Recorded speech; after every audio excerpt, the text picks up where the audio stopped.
बच्चों हम पढ़ रहे हैं क्लास 11th की एनसीईआरटी पाठ्यक्रम पर आधारित गणित की पुस्तक का अध्याय नंबर 10, यानी कि हम बात करें तो बच्चों यहाँ से आपकी ज्यामिति शुरू हो जाती है। 10वीं क्लास में बच्चों आपने 2 डायमेंशनल पढ़ी थी, यहाँ पर हम 3 डायमेंशनल पढ़ेंगे सबसे पहले, यानी कि त्रिविमीय पढ़ेंगे।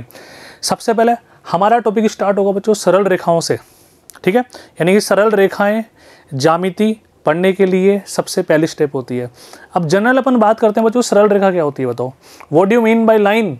रेखा से आप क्या समझते हैं? तो बच्चों रेखा से हम क्या समझते हैं, हम क्या बोलते हैं, किसी भी रेखा के कोई 2 अंतिम बिंदु नहीं होते, है ना। हम ये नहीं बोल सकते सब यहाँ से शुरू हो रही है यहाँ पे खत्म हो रही है।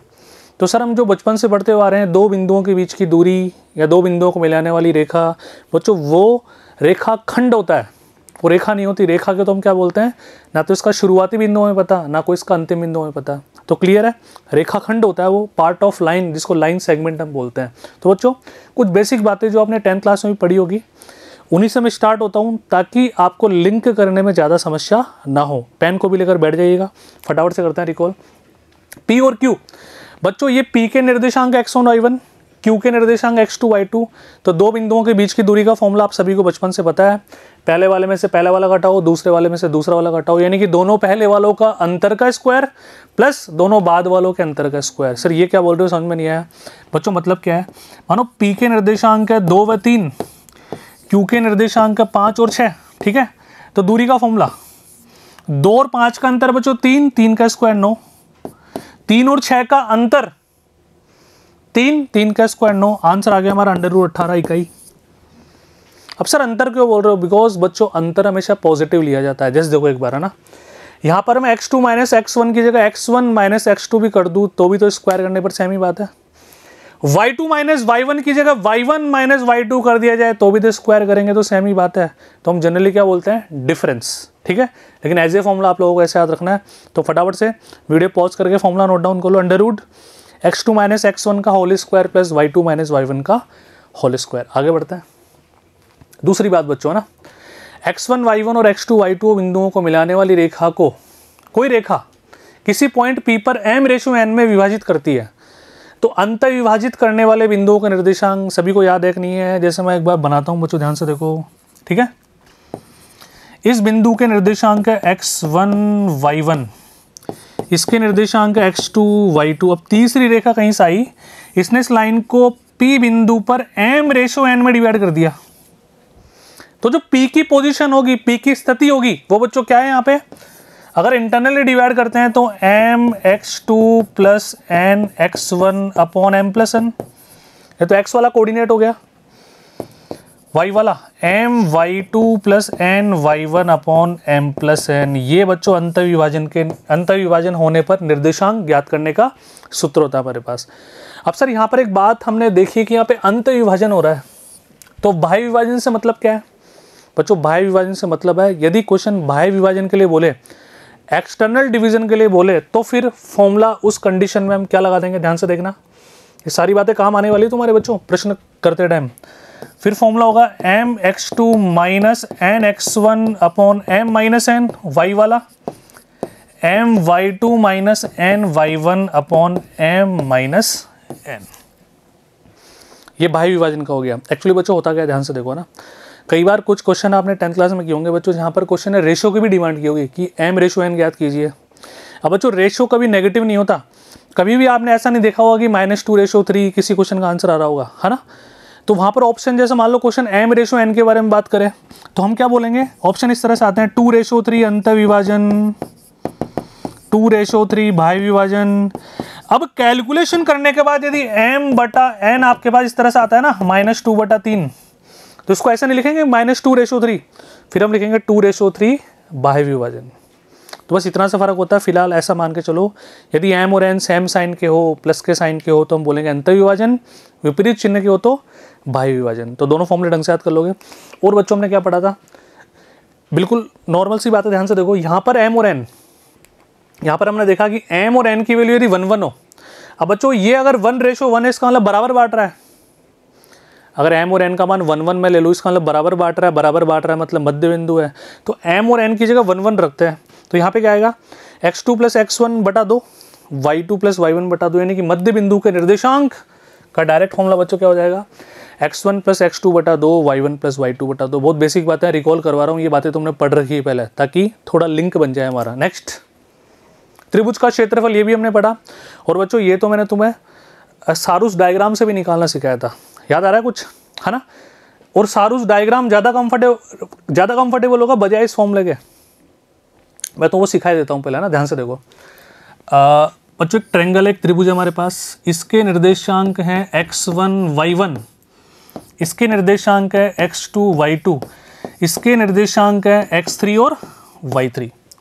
तो त्रिभुज एबीसी का क्षेत्रफल है ना, इसको a मान लो, इसको b मान लो और इसको c मान लो। तो बच्चों एरिया, क्षेत्रफल हमारे पास क्या हो जाएगा, 1/2, ठीक है, x1 y1 x2 y2 x3 y3 1 1 1, बस खत्म। ये त्रिभुज का क्षेत्रफल निकालने का तरीका होता है। मैट्रिक्स को सोल्व करने का मेथड होता है डिटर्मिनेंट्स को, जिसको बोलते हैं सारूस डायग्राम। यदि आपने सारे वीडियोस मेरे देखे हैं तो आपको ढंग से समझ में आ रही होगी ये बात। एक एग्जांपल लेके मैं तुम्हें समझाता हूँ बच्चों ना। जैसे मान लो इसके कोऑर्डिनेट है -1,2, इसके 3,4, इसका 5,0। अब हमें इस त्रिभुज का क्षेत्रफल ज्ञात करना है, ठीक है। अब ध्यान से देखना, यदि इस त्रिभुज का क्षेत्रफल हमें ज्ञात करना है तो 1/2 चल ही रहा है। क्या क्या कोऑर्डिनेट, -1 2, फिर क्या है बच्चों 3,4, 5,0 1 1 1। इसको सॉल्व करते टाइम हमें एक बात विशेष ध्यान रखनी है कि पहली दो लाइंस को दोबारा लिखें अपन, पहले 2 पंक्तियों को दोबारा लिखें, ठीक है। स्तंभों को दोबारा लिखें, -1 2 3 4 5 0। बच्चों देखो ये तो पंक्ति होती है, ये स्तंभ होता है, तो पहले 2 स्तंभों को दोबारा हमें लिखना है ना। तो लेट्स स्टार्ट। अब बच्चों कैलकुलेशन किस तरह से करनी है ये तुम बिल्कुल ध्यान से देखना एक बार, है ना। हमें क्या विशेष ध्यान रखना है, पहले इन तीनों को मल्टीप्लाई करो, 1/2 तो चल ही रहा है, इससे छेड़खानी करने की आवश्यकता ही नहीं है ना। क्या आएगा, -4, फिर इन तीनों को मल्टीप्लाई करो, +10, फिर इन तीनों को मल्टीप्लाई करो, 0 ब्रैकेट बंद, माइनस स्टार्ट। पहले हमने ऊपर से ले लिया, अब लेंगे नीचे से, मल्टीप्लाई करो, 5 चौक 20, मल्टीप्लाई करो 0, मल्टीप्लाई करो 3 दूनी 6। ये लीजिए बच्चों, जो भी आएगा उसको 2 से डिवाइड कर देना, तुम्हारा एरिया आ जाएगा, ठीक है। 1/2। अब यहाँ पे देखो 10 में से 4 गया तो 6, 20 और 6 26, -26। बच्चों 6 - 26 -20/2। लेकिन ये ध्यान रखना एरिया हमेशा पॉजिटिव होगा, क्योंकि एरिया की, क्षेत्रफल की इकाई होती है वर्ग इकाई, है ना। तो हमेशा अगर यहाँ पे नेगेटिव आंसर आ रहा हो तो उसको हमें क्या कर देना है, पॉजिटिव। एग्री। तो इसका आंसर आ गया बच्चों 10 वर्ग इकाई। अब एक काम करते हैं, इस फॉर्मूले में अप्लाई करके देखते हैं। रखें, पहले अपन वैल्यूज रख लेते हैं सारी, है ना। वैल्यूज x1 y1 -1 2 3 4, -1 2 3 4 5 और 0। अब ध्यान से देखना सभी, ये तुम्हारे सेटिस्फेक्शन के लिए करवा रहा हूँ, केवल ऐसे रख के, है ना। 1/2, ठीक है बच्चों। अब ध्यान से देखो, x1 की वैल्यू कितनी है, -1 ब्रैकेट, y2 की वैल्यू कितनी है 4, y3 की वैल्यू कितनी है 0, प्लस x2 3, y3 का मान कितना है बच्चों 0, y1 का मान कितना है 2, x3 का मान कितना है 5, y1 का मान कितना है 2 और y2 का मान कितना है 4। कैलकुलेशन करते हैं एक बार, आ जाओ, है ना। 1/2 तो चल ही रहा है। ये आ गया बच्चों 4 -4 -2 -6, ठीक है। -2 गुणा 5 -10, ये लीजिए। तो ध्यान से देखो, 10 और 6 16, 16 और 4 20, वही -20/2 बच्चों, वही इसको नेगलेक्ट करेंगे, मोड में आंसर आएगा, आंसर इज 10 10, खत्म। अब तुम्हारे जैसे तो फॉर्मूला याद कर लो, तुम्हारे जैसे तो जो तरीका मैंने तुम्हें ये वाला समझाया बहुत आसान है। एज इट इज़ लिखो, वापस दोनों को लिखो, 3 लाइन यूँ 3 लाइन यूँ, चाहे तुम पहले नीचे से ले लो चाहे पहले ऊपर से ले लो, कोई फर्क नहीं पड़ेगा, क्योंकि एरिया क्षेत्रफल कभी ऋणात्मक में नहीं आने वाला। आगे बढ़ते हैं। अब देखो यहाँ पे मैं आगे बढ़ रहा हूँ ना, मैं तुम्हारा वेट थोड़ी करूँगा, तुम्हारा फर्ज है तुम वीडियो पॉज करके इसको नोट डाउन कर लो, है ना। अब बच्चों रेखा का ढाल, है ना। अब रेखा के ढाल के बारे में समझो। रेखा द्वारा एक्स अक्ष से घड़ी की विपरीत दिशा में बनाया गया कोण, घड़ी की विपरीत दिशा में बनाया गया कोण यानी कि वामावर्त, है ना। उस पर जब tan लगा देते हैं, क्या लगा देते हैं बच्चों, tan, तो उसको बोलते हैं ढाल, है ना। tan थीटा, बच्चों इसको जनरली m से शो करते हैं। जैसे m एक वेरिएबल है, मतलब ऐसा कोई जरूरी नहीं तुम तुम्हारा नाम भी यहाँ पे रख सकते हो, लेकिन परंपरागत ढाल के लिए m एक चर लिया जाता है। tan थीटा, थीटा क्या होता है बच्चों? x अक्ष से घड़ी की विपरीत दिशा में रेखा द्वारा बनाया गया कोण। कोई बोले कि रेखा x अक्ष से घड़ी की विपरीत दिशा में 60 डिग्री के झुकाव पर है, तो बच्चों उसका स्लोप, उसका m, उसका ढाल, उसकी प्रवणता tan 60 डिग्री यानी कि √3 आंसर आ जाएगा। को बोले को रेखा x अक्ष से 30 डिग्री के झुकाव पर है घड़ी की विपरीत दिशा में, तो हम बोलेंगे tan 30 यानी कि उसका ढाल हो जाएगा 1/√3। बात समझ में आ रही है क्या? अब कोई हमारे को बोले x अक्ष का ढाल बताओ, x अक्ष की प्रवणता, तो जो x अक्ष खुद से ही कितने डिग्री का एंगल बनाएगा? आपके अंदर से आवाज आ रही है सर 0 डिग्री का एंगल बनाएगा, तो tan 0 डिग्री 0 यानी कि x अक्ष का ढाल 0 होता है। अब ऐसे एक और क्वेश्चन आ जाए सर y अक्ष का ढाल बताओ।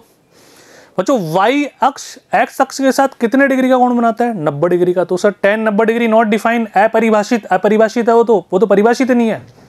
अनंत नहीं बोलेंगे, क्या बोलेंगे? परिभाषित नहीं है। y अक्ष की प्रवणता परिभाषित नहीं है, x अक्ष की प्रवणता 0। क्लियर है? ये सारी बातें लिखी हुई है।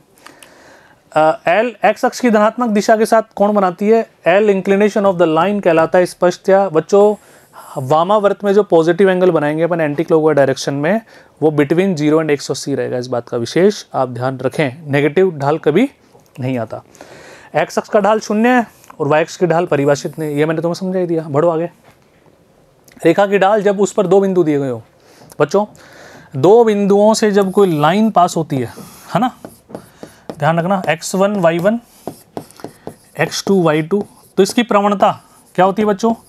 y2 minus y1 upon x2 minus x1। ये हमारे को ध्यान रखना है। 2 बिंदुओं से गुजरने वाली रेखा की प्रवणता या ढाल, दोनों बाद वालों का अंतर बटा दोनों पहले वालों का अंतर। डिफरेंशिएशन में तुम पढ़ोगे बच्चों, ये dy/dx से होता है एक्चुअली ढाल। dy मतलब y का अंतर, dx मतलब x का अंतर। जनरली रफली बोल रहा हूँ, मतलब समझने के लिए, है ना? ठीक है, चलो। 2 रेखाओं के समांतर और परस्पर लंब होने का प्रतिबंध। अब बच्चों ध्यान से सुनो, समांतर रेखाएं क्या होती है? वे रेखाएं जो एक दूसरे को बढ़ाने पर कभी प्रतिच्छेद ना करें, उनके बीच की दूरी हमेशा कांस्टेंट रहे, है ना, फिक्स रहे, कभी इंटरसेक्ट ना करें। तो बच्चों समांतर रेखाएं, बच्चों समांतर रेखाओं के ढाल हमेशा बराबर होते हैं। इस बात को नोट कर लो, मैं बोल रहा हूँ जब 2 रेखाएं एक दूसरे के समांतर होती है तो उनकी प्रवणताएं बराबर होती है ना। तो पैरेलल में तो क्या बोलेंगे? m1 बराबर m2। समांतर रेखाएं दिखे तो दोनों के ढाल बच्चों क्या कर देना, तुम बराबर कर देना। ठीक है।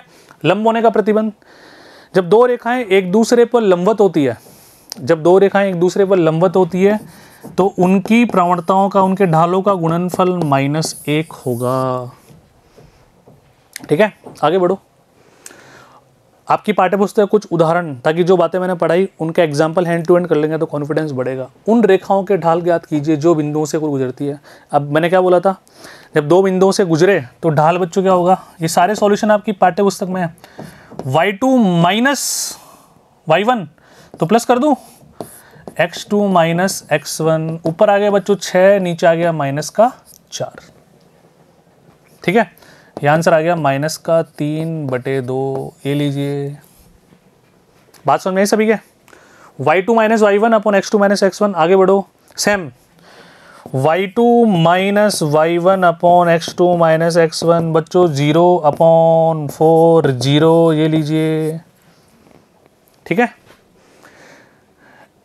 नेक्स्ट वापस दूसरा प्रश्न आ गया बच्चों, y2 minus y1 upon x2 minus x1, ये लीजिए, परिभाषित नहीं है, तो नीचे 0 आ गया ना, अपरिभाषित। यानी कि हम कह सकते हैं ये रेखा y अक्ष के समांतर है, तभी तो y अक्ष का जो ढाल है वो इसी का ढाल है। ये रेखा x अक्ष के समांतर है, क्योंकि जो x अक्ष का ढाल है वो इस रेखा का ढाल है। x अक्ष से 60 डिग्री का कोण बनाती है, तो m बच्चों क्या हो जाएगा? tan थीटा, यानी कि tan 60 डिग्री, तो √3 इसका ढाल हो गया, खत्म। सोचने की बात ही नहीं है। नेक्स्ट, 2 रेखाओं के बीच का कोण। बच्चों 2 रेखाओं के बीच के कोण के लिए डायरेक्ट फॉर्मूला ध्यान रखो, मोड, है ना, m1 minus m2 1 plus m1 m2। m1 m2 से तुम वाकिफ हो, एक पहली रेखा का ढाल, m2 दूसरी रेखा का ढाल, मोड हटाते प्लस माइनस में लेंगे। ठीक है, आगे बढ़ो। यदि 2 रेखाओं के बीच का कोण, इसी पर एक प्रश्न कर लेते हैं। ये सारे डिटेल से तुम्हारी पाठ्यपुस्तक में, मैं ब्रीफ कर रहा हूँ तुम्हें ना। दो रेखाओं के बीच का कोण π/4 है, ठीक है जी। बीच का कोण tan थीटा बच्चों कितना दे दिया, π/4। और एक रेखा की ढाल यानी कि m1 की वैल्यू दे दी बच्चों 1/2, तो m2 पूछ रहा है। ये लो फॉर्मूला अभी तुम्हारे सामने था ही, तो ध्यान से देखो tan, बच्चों यहाँ पे देखो tan थीटा बराबर tan π/4 अपने को लिखना था, है ना।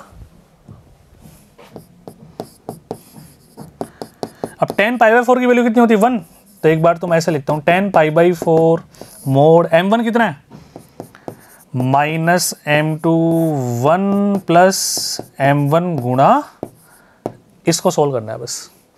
tan π/4 की वैल्यू बच्चों कितनी है 1, तो मोड में हटा दूँ तो यहाँ पे देखो क्या बचेगा 1 - 2m2, नीचे 2 प्लस m2। एलसीएम ले लिया, 2 से 2 कट के अंदर ही, मोड हटाएंगे तो आएगा +-1। अब इसको सोल्व कर लो तुम, एक बार धनात्मक चिन्ह ले लो, एक बार ऋणात्मक चिन्ह ले लो। एक बार मैं लेता हूँ पॉजिटिव साइन। अगर पॉजिटिव साइन लेंगे आप, अब देखो जो बातें मैं बोल रहा हूँ वो आपको लिखनी पड़ेगी, पता है ना आपको, रफली समझा रहा हूँ मैं। कोई भी न्यूमेरिकल स्टेप करने से पहले मैं कोई भी स्टेटमेंट पास कर रहा हूँ या जिससे आपको समझ में आ रहा है, आपको हर एक बात एग्जामिनर को लिखकर समझानी पड़ेगी मेरे प्यारे बच्चों। तो पॉजिटिव साइन लेने पर बच्चों क्या आएगा 1 - 2m2 बराबर 2 प्लस m2। इधर आ जाओ, ये 3m2 हो गया और ये उधर ले जाओ, ये -1, तो बच्चों m2 एक तो आ गया -1/3। दुनिया कोई ताकत इसको रोक नहीं सकती। अब लेते हैं ऋणात्मक चिन्ह। अब मैं नेगेटिव साइन ले लूँ तो 1 - 2m2 बराबर -2 -m2, ठीक है। ये 2m2 इधर ले जाओ तो केवल m2 बचा, ये 2 उधर ले जाओ तो 3 बचा, m2 बराबर 3, यानी कि दूसरी रेखा की 2 प्रवणता हमारे पास आ गई, एक तो 3 और एक -1/, या तो 3 है -1/3 है। क्लियर है बात, समझ में आई? बढ़ो आगे, या तो 3 या -1/3। क्लियर है। अब वो -1/3 कब होगी बच्चों, जब वो 180 - 45 होगा, यानी कि tan 135 हो जाएगा। यस, चलो आगे बढ़ते हैं। डायग्राम भी तुम्हारे सामने पेश है। एक और क्वेश्चन, 2 निर्देशांक में दे दिए, बिंदुओं को मिलाने वाली रेखा 8, 12, x 24 बिंदुओं को मिलाने वाली रेखा पर लंब, यानी कि ये वाली जो लाइन है ना और ये वाली लाइन आपस में परपेंडिकुलर है, लंबवत रेखाएं हैं, तो x का मान ज्ञात करो। बच्चों लंबवत रेखाओं के लिए मैंने तुम्हें क्या समझाया, जब 2 रेखाएं एक दूसरे के लंबवत होती है तो उनकी प्रवणताओं का गुणनफल -1 होता है। तो देखो m1 कितना आ गया, पहली का y2 - y1 upon x2 - x1, ठीक है। m2 देखते हैं बच्चों, y1 - y2 बटा x1 - x2, इन दोनों का मल्टीप्लिकेशन कितना हो जाएगा 1। ये तो क्वेश्चन ने खुद ने बोला है ना, दोनों परपेंडिकुलर है, तो हम क्या बोलेंगे m1 गुणा m2 बराबर -1। m1 कितना गया, 8 में 6 गया तो 2, 4 + 2 बच्चों कितना होता है 6। इधर आ जाओ, बराबर नहीं मल्टीप्लाई करना है ना, ठीक है। मल्टीप्लाई बच्चों 24 में से 12 गया तो 12, और ये नीचे x - 8 बराबर -1। कैलकुलेशन कर देते हैं, आ जाओ बच्चों। ये 3 टाइम, ये 4 टाइम, तो 4 = -x प्लस का 8, x = 4। खत्म, x का मान हमने ज्ञात कर लिया। इससे आसान कुछ हो ही नहीं सकता बच्चों। बात समझ में आएगी सभी के। लैंग्वेज आपको किस तरह से लिखनी है, अब तो बच्चों तुम्हारी हैबिट में आ गया होगा सॉल्यूशन किस तरह से रिप्रेजेंट करना है अपनी भाषा में। अपनी भाषा क्या होती है, कोई भी न्यूमेरिकल स्टेप करने से पहले जो भी आपके समझ में आता है, जिसके कारण आपने स्टेप लिखी, वो आपको एग्जामिनर को लिखकर समझानी है अपनी भाषा में। अब बच्चों नेक्स्ट टॉपिक आता है हमारा कॉलिनियरिटी, संरेखीयता। बच्चों संरेखीयता से क्या तात्पर्य, 3 या 3 से अधिक बिंदु जब किसी एक ही रेखा पर हो। अब बच्चों एक ही रेखा पर है तो किसी लाइन का ढाल तो यूनिक होता है ना, चाहे किसी भी पॉइंट पे निकाल लो, प्रवणता तो यूनिक होगी, स्लोप तो बच्चों उसका यूनिक होगा ना। तो हम किन्हीं 2 पॉइंट्स की रैंडमली अगर ढाल चेक करते हैं तो बराबर आएंगे। अगर बराबर हैं तो हम बोल देंगे वो संरेखीय है, अदरवाइज नहीं है। जैसे कोई अपने को बोले कि A B C ये तीनों एक लाइन पर है, तो ये लाइन पर है तो इसके लिए क्या क्या स्टेटमेंट्स अपन दे सकते हैं। अगर ये तीनों एक लाइन पर है, संरेखीय है, तो सर हम क्या क्या बोल सकते हैं कि AB का जो ढाल होगा वही ढाल BC का होगा, वही ढाल AC का होगा। Slope of AB must be equal to slope of BC। बोलो हाँ है ना, डन। इससे अपन क्वेश्चंस करेंगे। देखो आओ, तीन बिंदु एच के सॉरी पी क्यू आर एक रेखा पर है, तो ये हमें सिद्ध करना है। करें सिद्ध। अब एक रेखा पर है बच्चों कौन कौन है, पी के निर्देशांक है एच कॉमा के, क्यू के निर्देशांक है x1 y1, आर के निर्देशांक है x2 और y2। अब ये सिद्ध करना है, वो अपने आप आ जाएगा। सबसे पहले आप लिखो यदि तीनों बिंदु संरेखीय है तो हम क्या कह सकते हैं, पी क्यू की प्रवणता बराबर क्यू आर की प्रवणता। अब पी क्यू की प्रवणता बच्चों क्या हो जाएगी, y2 माइनस y1, समझ गए ना, y2 minus y1 upon x2 minus x1।